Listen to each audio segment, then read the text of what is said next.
ఇది industrial park sir. ఈ industrial park సగభాగం నా తాలూకాలో కూడా వస్తుంది. ఇండస్ట్రియల్ పార్క్ మీరు కూడా వచ్చేట్టున్నారు సార్, జిల్లా మంత్రి గారు. కాకపోతే అది ఏదో నాకే తెలియలే అసలు ఏం జరుగుతుంది అనేది.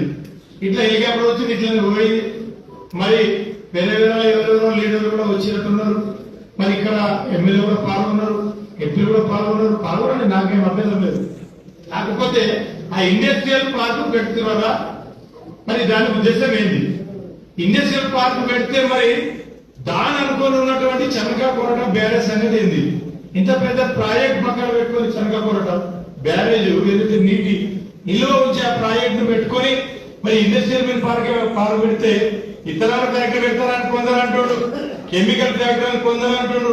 తర్వాత ఇంకేంటంటే అక్కడ ఇంకొక ఫ్యాక్టరీ పెడతారని చెప్పేసి అంటా ఉన్నారు.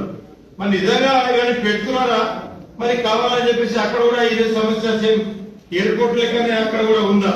దీని కూడా మీరు క్లారిటీ ఇవ్వాలి సార్. ఎందుకంటే ప్రజలు బెంగళూరులో ఉన్నారు, అదేవిధంగా లిక్కర్ ఫ్యాక్టరీ కూడా పెడతారని చెప్పేసి చెప్తా ఉన్నారు. ఇవన్నీ పెడితే మరి మా దగ్గర కూడా పొల్యూషన్ సమస్య వస్తుంది.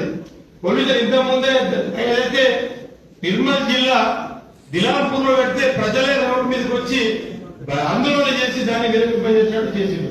మరి ఆ విధంగా రానియకుండా చూసుకోవాలని చెప్పేసి కూడా మిమ్మల్ని జిల్లా మంత్రి గారిని నేను కలెక్టర్ ద్వారా కోరుతా ఉన్నా. ఎందుకంటే రేపటి రోజు ఏది జరిగినా గానీ అంత లా అండ్ ఆర్డర్ ప్రాబ్లం వస్తుంది.